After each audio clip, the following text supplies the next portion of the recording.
हम नया टॉपिक करेंगे संयुक्त व्यंजन और द्वित्व व्यंजन। संयुक्त का अर्थ क्या होता है? पहले संयुक्त का अर्थ आपको पता होना चाहिए। संयुक्त का अर्थ होता है जुड़ा हुआ।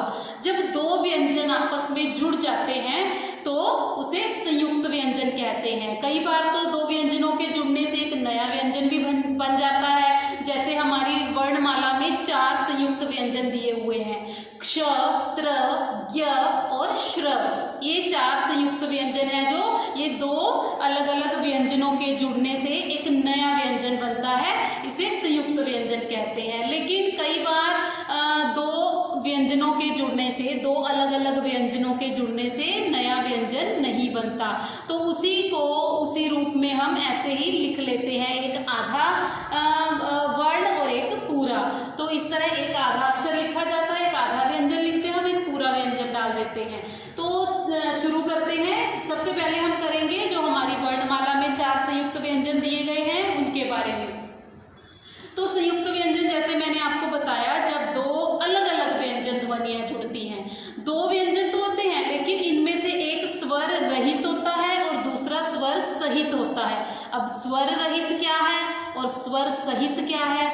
स्वर रहित होता है बेटा जब अक्षर आधा होता है, उसमें स्वर ऐड नहीं होता। जब किसी अक्षर में स्वर ऐड नहीं होता, उसमें स्वर नहीं होता, तो वह आधा होता है। तो स्वर रहित का मतलब आधा अक्षर। तो एक स्वर रहित होता है और दूसरा स्वर सहित होता है। तो एक आधा होता है और दूसरा पूरा होता है। तो देखिए जैसे हमारी वर्णमाला में जो 4 संयुक्त व्यंजन है, पहले उनको करेंगे हम। क, आधा क के पैर में आपको हलंत नजर आ रही है, क के पैर में हलंत लगी हुई है, इसका मतलब क आधा है। आधा क और श पूरा है। श स्वर सहित है तो इसलिए यह पूरा होगा। क, आधा क और पूरा श, यानी कि स्वर रहित क और स्वर सहित श मिलकर बन गए क्ष। क्या बन गए? क्ष। जैसे इस कौन से शब्द बनते हैं? क्ष से क्षत्रिय जो युद्ध लड़ने जाते हैं। क्षमा, क्षमा होता है माफी। नेक्स्ट है हमारे पास आधा त और पूरा र मिलकर बन जाते हैं त्र। आधा त यानी कि स्वर से रहित त और स्वर सहित र, इनको मिलाकर त्र बन जाता है। तो त्र से कौन से शब्द बनते हैं? त्रिशूल, त्रिकोण। त्रिकोण क्या होता है? जिसको ट्रायंगल बोलते हो। तो आगे है नेक्स्ट हमारे पास ज और य। आधा ज और पूरा य, इसको जोड़कर बन गया ज्ञ।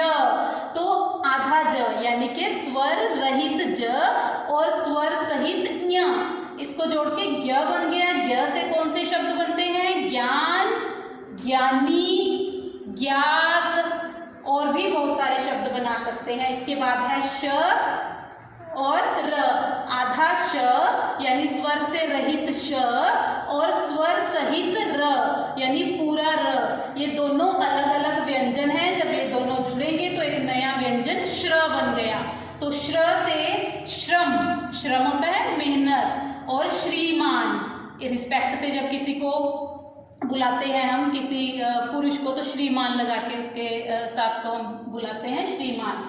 तो इस तरह से बेटा दो अलग अलग व्यंजन जब मिलते हैं, उनमें से एक व्यंजन आधा होता है और दूसरा पूरा, यानी एक स्वर से रहित होता है और दूसरा स्वर सहित, तो उसे संयुक्त व्यंजन कहते हैं।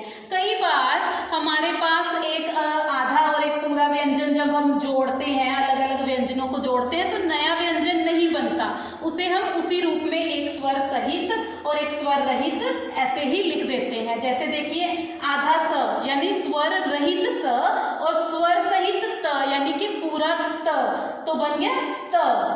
बस्ता, सस्ता, पुस्तक। बस्ता, सस्ता, पुस्तक। और भी बहुत सारे शब्दों में आता है ये। तो जैसे आधा च और पूरा छ। आधा च यानी स्वर से रहित च और स्वर सहित छ, जब ये दोनों जुड़ते हैं तो बन गया छ। अच्छा, स्वच्छ, गुच्छा। इसी तरह और शब्दों में भी हम इसे डाल सकते हैं।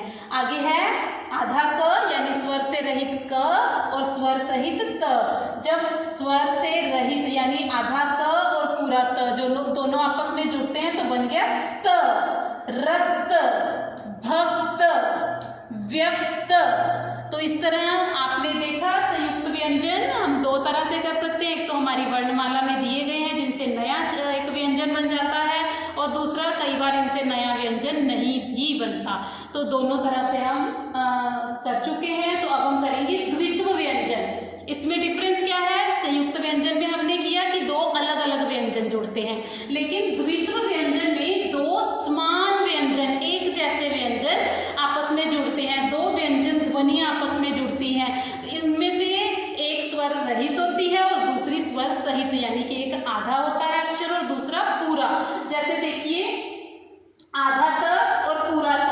त के पैर में हलंत है, हलंत का मतलब यह स्वर से रहित है, आधा है। तो आधा त और पूरा त यानी कि स्वर से रहित त और स्वर सहित त जब मिलते हैं तो त, इसकी आवाज जो है हम स्ट्रेस दे के दबा कर बोलते हैं। जैसे पत्ता, पत्ता में आधा त और पूरा त आता है। पत्ता, कुत्ता। तो इसी तरह स्वर से रहित ल और स्वर सहित ल दोनों जब जुड़ते हैं तो क्या बन गया? ल। बिल्ली, दिल्ली। तो इसी तरह नेक्स्ट देखिए आधा स और पूरा स, यानी कि स्वर से रहित स और स्वर सहित स जब दोनों आपस में जुड़ते हैं तो स।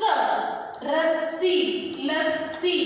इसी तरह आधा क यानी स्वर से रहित क और स्वर सहित क, पूरा क जुड़कर क। मक्का, पक्का। इसी तरह से संयुक्त व्यंजन में दो अलग अलग व्यंजन जुड़ते हैं और द्वित्व व्यंजन में दो एक जैसे एक समान व्यंजन जुड़ते हैं। और बस दोनों में क्या फर्क होता है? इसमें अलग अलग व्यंजन होते हैं, इसमें एक समान होते हैं। और इनमें से एक स्वर से रहित होता है और दूसरा स्वर सहित होता है। दोनों में ही एक स्वर रहित और दूसरा स्वर सहित, संयुक्त व्यंजन में भी और द्वित्व व्यंजन में भी। आई होप बच्चों आपको आज का हमारा टॉपिक संयुक्त व्यंजन और द्वित्व व्यंजन अच्छी तरह से समझ आ गया होगा। Thank you.